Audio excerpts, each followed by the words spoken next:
When I think of the countless learning theories out there, especially within discussions and presentations amongst my peers, I find that I'm definitely a constructivist teacher, and that my ideas that have formed around classroom management closely align to constructivist principles.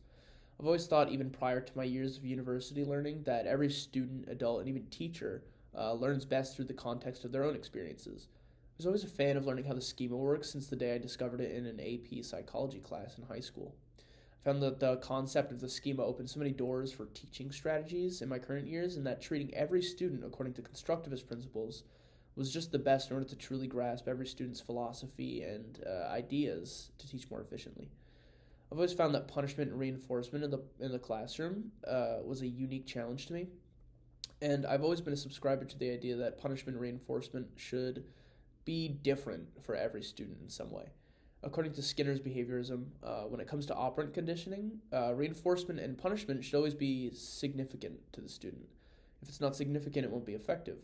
For example, many high schoolers probably won't care about sticker chart, but they most likely will care and be motivated by not having to do homework for a day if they behave very well in class. Cognitivist theory of learning has been fascinating to me always. Storing information properly is one of the most important parts of learning, and it's got to be done well if learning is going to take place at all. I plan on using cognitivist theory in my classroom by posing higher level questions that require students to think at a higher level to match those questions. Strategies like modeling student behavior is great for using cognitivism without utilizing the harmful banking system. I aim to integrate my students into the learning process by encouraging them to share ideas and to assist me in posing such high level questions.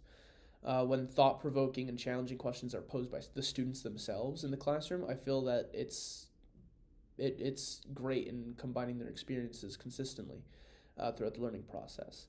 The process will be much more significant to them if they're doing it on their own.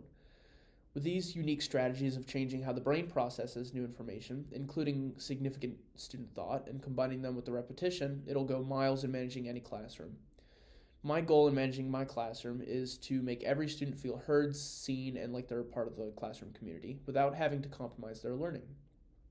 I plan to proactively research in order to ensure that I'm always prepared, or as prepared as possible, when it comes to cultural behaviors such as code switching in my classroom. I'll teach students about code switching when it's relevant and use teaching moments to explain how everyone should be able to speak comfortably while maintaining respect in the classroom.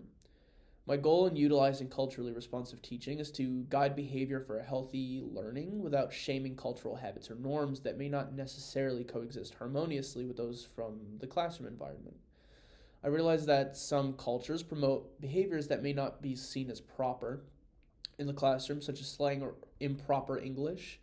But these are important parts of culture, and in my opinion, they shouldn't be discouraged by saying that the use of slang is improper or bad.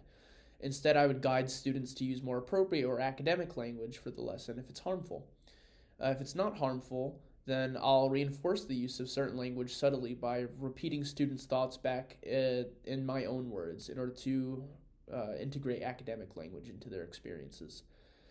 Following the principles of behaviorism, cognitivism, and my own philosophies stemming from constructivism, it'll create a healthy learning environment that'll encourage my students to share their own philosophies, ideas, and experiences, all while learning in ways that empower them. I plan on following these theoretical guidelines by employing strategies such as having helpful visual aids in my classroom to assist students' ability to integrate core aspects of art into their minds through repetition by visual means. For example, I'd have posters of the principles of art and design, or the wheel of color theory and adjacent visuals. I'd have a set of rules by making the classroom poster with students, and I'd hang it up where everyone can see it in the room. I'd refer to it whenever I see undesirable behavior, and like B.F. Skinner, I'll reinforce or deter behavior in order to guide my students. I plan on emphasizing to students that although the rules are strictly reinforced, they are subject to change on a case to case basis if warranted. Constructivism is the backbone of my teaching philosophy, and it remains my goal to get to know every student, their ideas, interests, identities, and their own philosophies in order to understand how to best relate to them the lessons that I teach. I want my lessons to be significant to my students and plan on empowering my students whenever they face adversity.